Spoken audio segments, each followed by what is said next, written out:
Wait for it and go.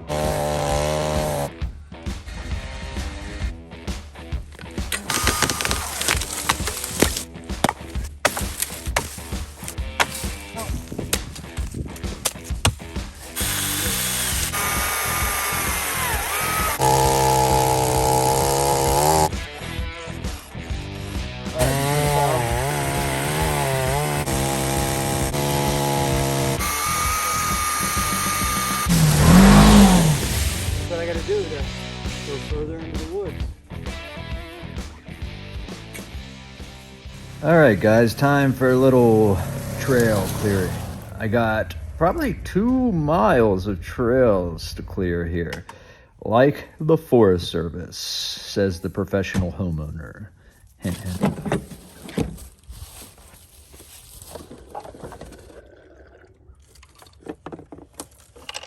If you do decide to get this can, just ditch this cat for the oil. The oil is too viscous. It doesn't come out of there hardly at all.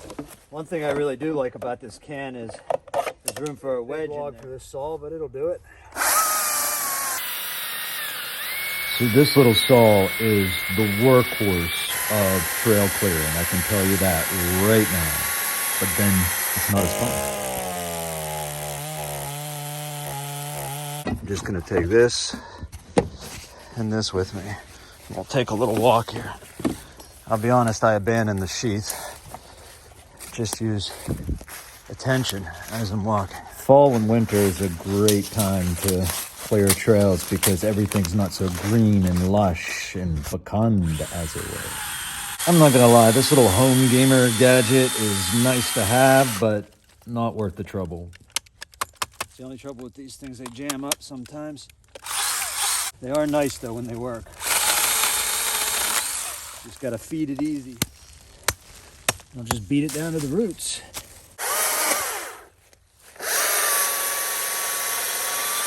No noise.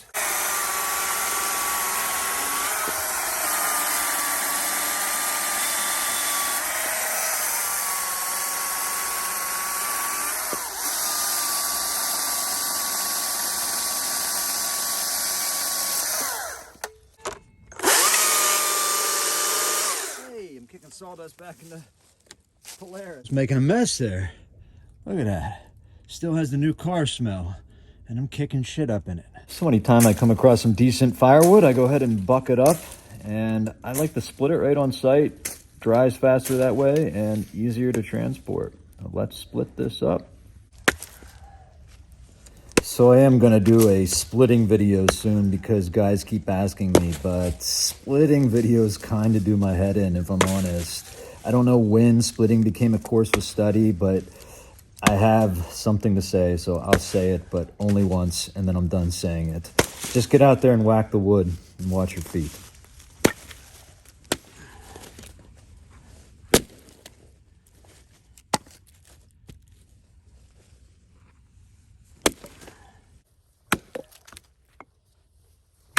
Should do it.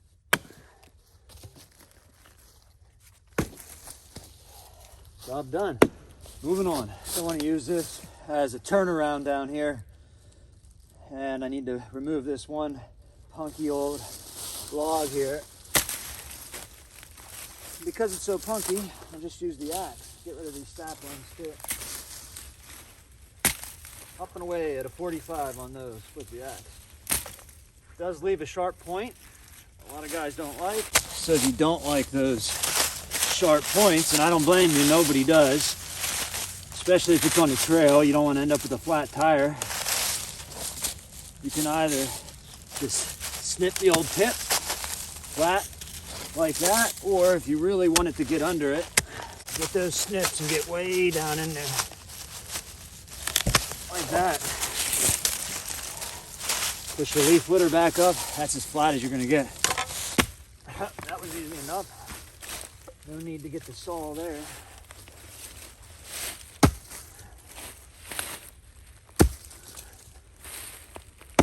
Easiest knots I ever made.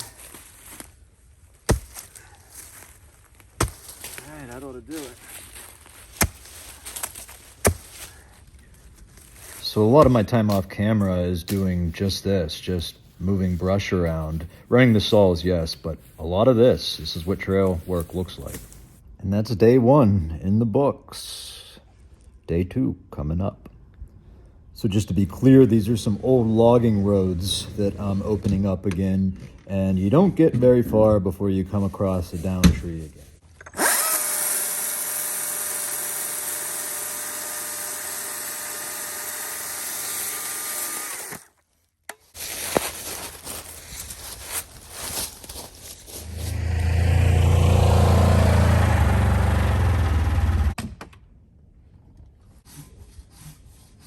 So I do one cut by hand here. I get tired of it, bring out the big saw. So obviously some basic understanding of tension and compression is helpful when doing this kind of work, but when you can't get under the log, in this case, to cut on the tension side because the top is compressing, don't be afraid to pull out a wedge. That's what they're for. They're not just for felling. The time to do that is before you get your bar pinched, not after. And now, just for some peace and quiet, I'm going to limb this old oak up here with the axe. That's the pleasure of working with hand tools. No noise, get to enjoy peace and quiet of the woods.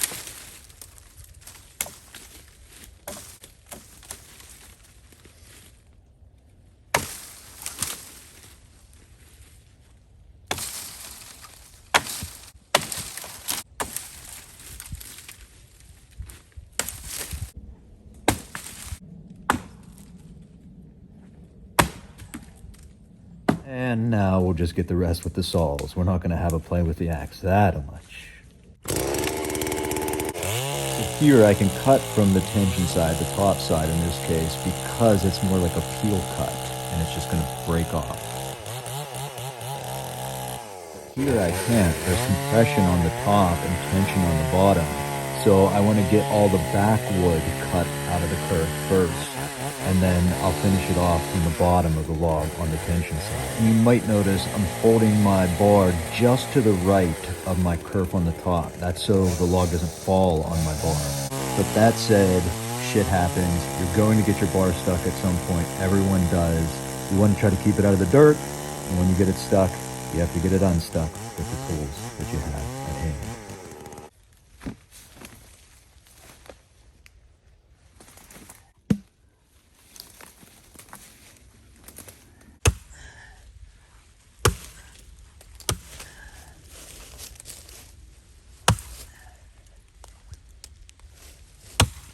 Should do it.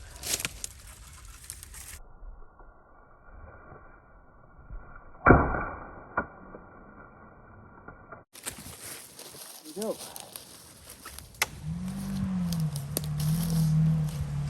And we're through one section of the trail anyway. We're gonna head deeper into the woods. But I hope you guys like these shots because I gotta come back for this camera. So you better appreciate these or I'm gonna not do them anymore. Third day out now. Just start by watching this woodpecker. Look for insects. All right, crawling down here to this turnaround. This is where we cleared. It's as far as I got into the woods. Today we're gonna go deeper and deeper into the woods, which means some real work here. I'm gonna actually have to walk in Battery life. with my tools. Go ahead down there and see what I can whack through with the electric saw first. And then, whatever's too big, I'll come back and get the big saw. I'll show you guys where we're headed here. So I've worked down this far so far. This is pretty much right on the corner of my property. And then it meets up with this bottle of water don't want to stay in my pocket. And then it meets up with the corner of my cousin's, and he has a trail that goes all the way back around the family farm to my place. So I'm gonna try to meet him up. Some buck rub there. I'm gonna get rid of that.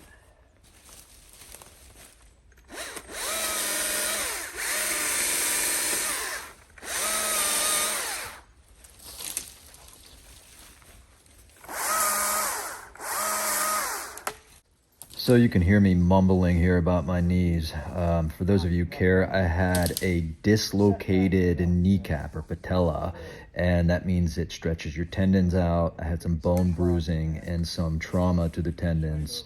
Was doing pretty well in PT, but re-injured it again. Such is that. Pinch. You like that, Owen?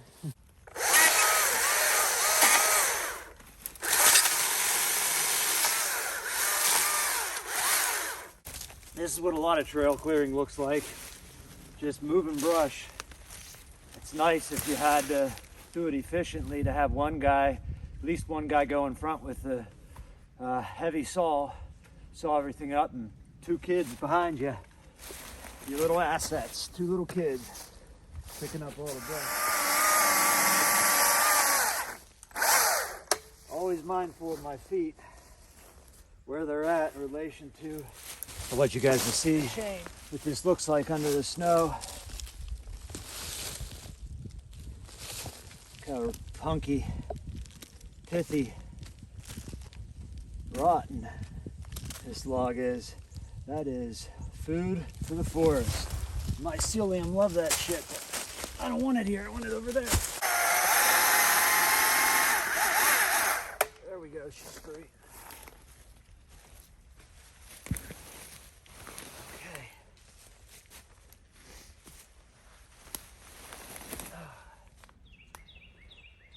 You guys hear that? It's a Carolina wren. That was a Carolina wren. Anyway, we got to make a decision about what to do with the tree that's in the middle here. I think it's got to go. It's got to go.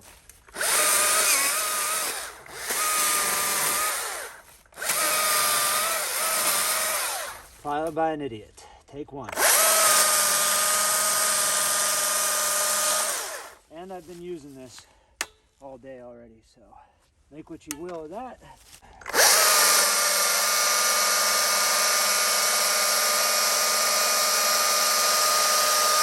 Cutting through all this dirty stuff doesn't do it any favors either. That's part of the job. I had a teacher once who said, if you love what you do, you'll never work a day in your life. Nobody loves their job that much, no matter what it is. But it is true most of the time.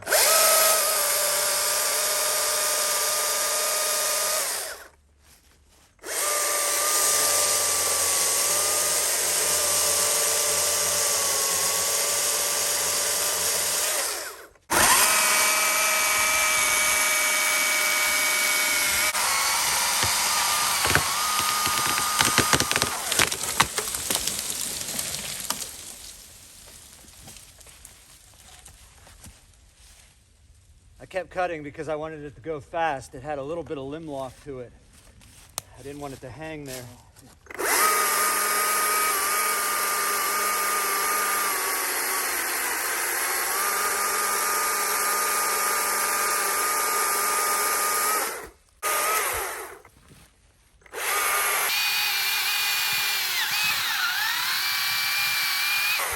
Just don't want to force it. You could hear there it didn't like when I... That's what the chips look like, and it's been in the dirt already.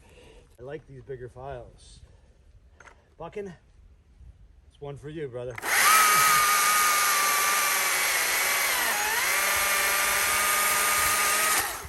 It's funny because some people think that I dislike bucking. You got it all wrong, man. I said from the beginning of this channel, and I'll say it again, I'm not an expert in forestry, just a guy who loves the woods.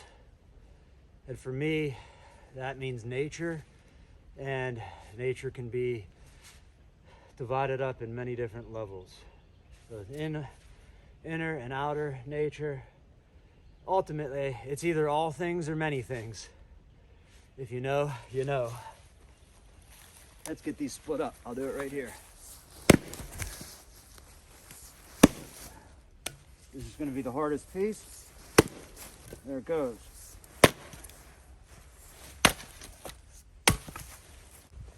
Yep.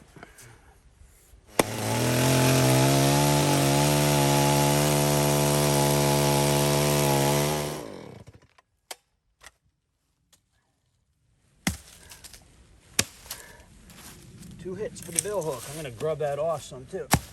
It's nice and flat. No flat tires. The leaf litter back over.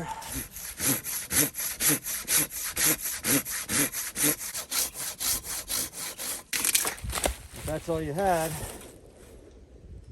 that's all you have.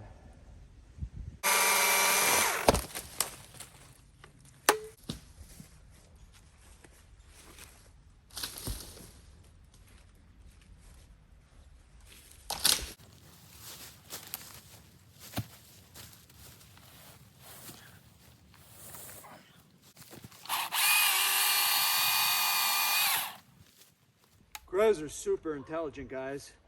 Pretty much everything, every animal, every creature that we pay closer attention to turns out to be more intelligent than we give it credit for. Here's a big log. Gonna have to get the jap bar out for this one. Cutting dirty old wood all day. Teeth are definitely gonna need touched up after this. Still cutting.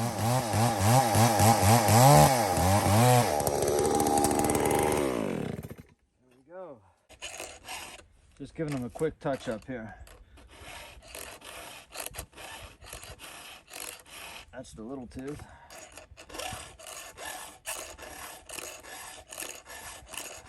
That one's pretty good. I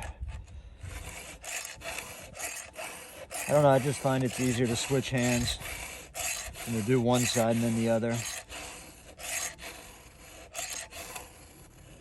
The big boy here. I gotta take this in half just to be able to move it.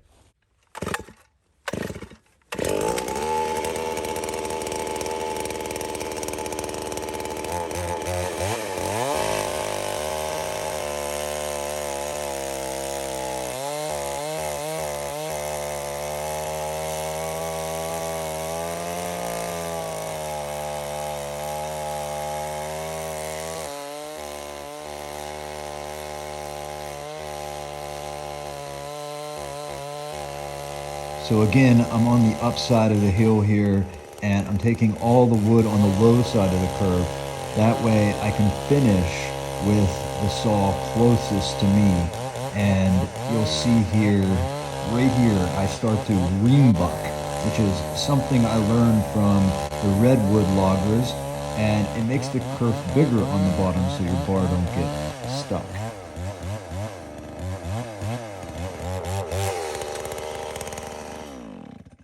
That's it. I think it's in 2 there. I don't know if I'll be able to roll it, but oh yeah, it's broke. Oh. And here's where having that Polaris starts to make me a wee bit spoiled. See this right here?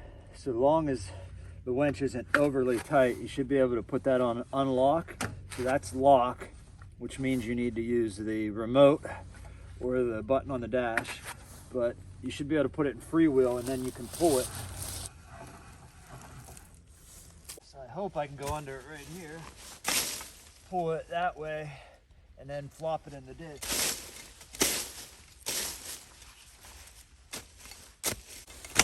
This is what this shovel is so good at. It's got a nice skinny flat head on it, nice filed edge, and a long enough handle to actually be usable. My understanding is these were the shovels given to the Japanese during World War II.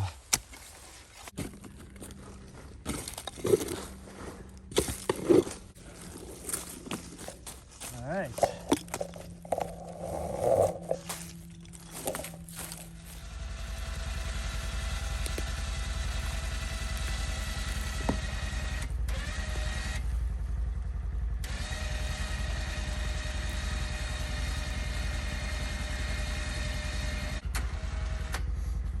Just standing back here in case something popped.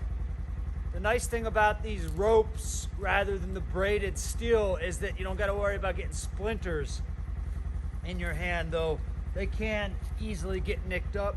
I should be able to roll that right in the hole now. There we go.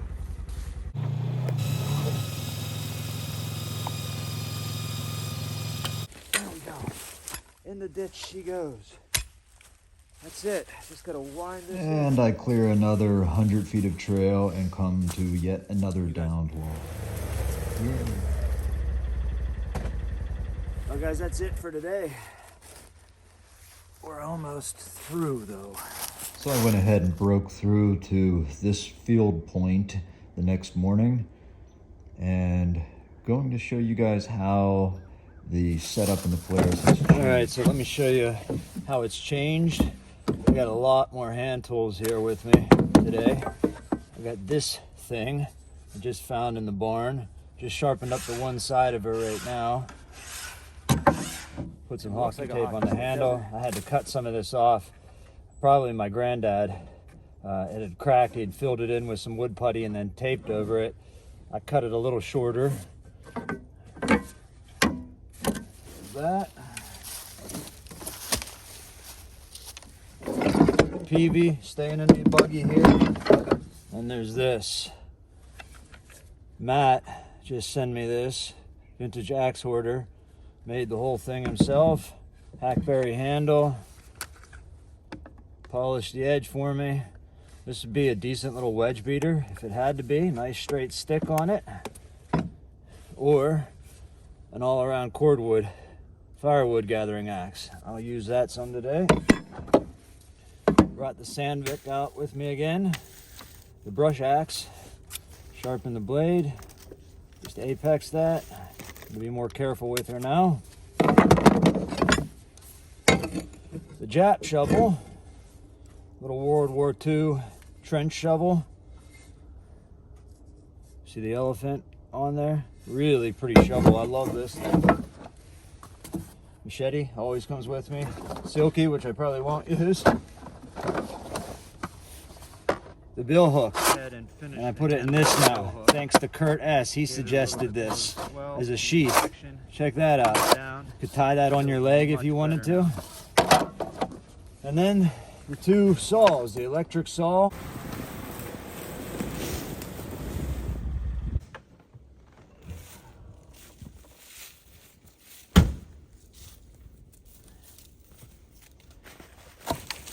Definitely a job for the electric chainsaw. If it's not already obvious by now, that electric chainsaw, while expensive, is worth its weight in gold for this kind of work. Exactly this kind of work, and for small firewood gathering, take care of the top of the tree with it. The bar oil on a cold morning like this is like molasses. Remember, we talked about making sure you fill out the bar oil when you start with these saws because it's easy to forget. So on these cold mornings, it's like molasses, hardly wants to move. Like me sometimes getting out of bed.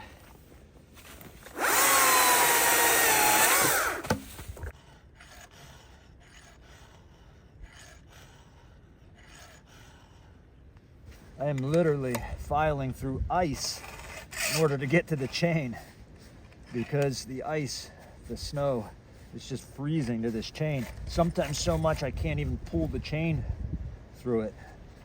As I said, negative 22 degrees. Where was I?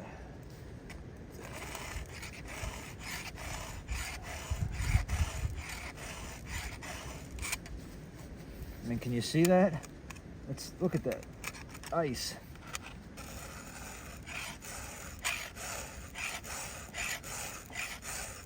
Just knock that top plate clean right where it's rolled over. And this is what I'm talking about. I like to bring this strap all the way back with the gullet. Now that I changed the file size, I want to bring that gullet all the way back. I've even seen bucking get down into the strap here. Don't be afraid. Doesn't seem like it hurts anything. I'm going to stop right there and then just hit that top plate one time. Call that good. And the big Neotech with the Jap bar on it. And the pack, of course, it comes with me. Let's go. I like that. You get a longer reach there. This was originally a 36 handle. I cut it down some because it had a split in it. Man, that's nice. Even on bigger vines. Oh yeah, that takes the small grapevines right out. That's a nice tool right there.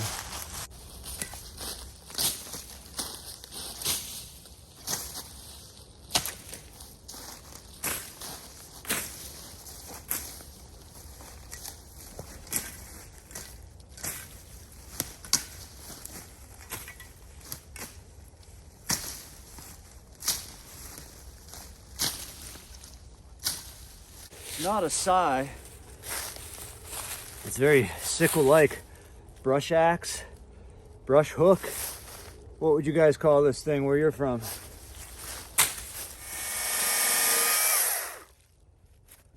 soon as I start having to push on the saw, that's when I want to touch it up. You can use it like this for a while, but you want it to pull itself through the wood. At least I do. And I find that means sharpening more often than you would think.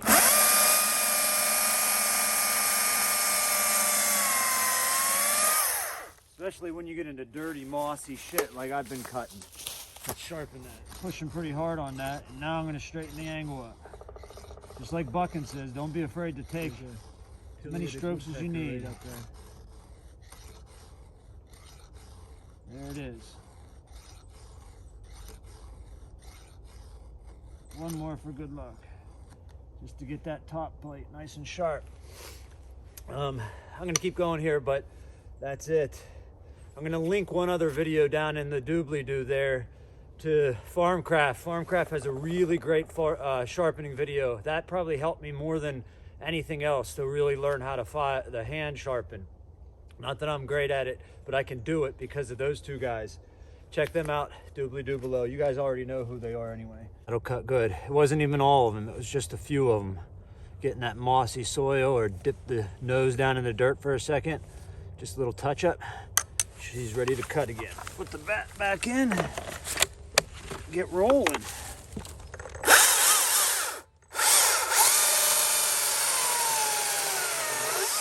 Look how much better.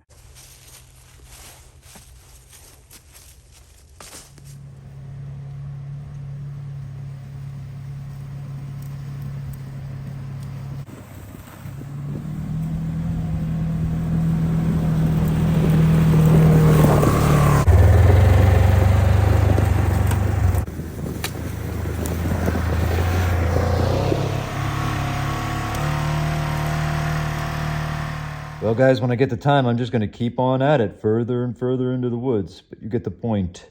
This is what it looks like. Hope you enjoy.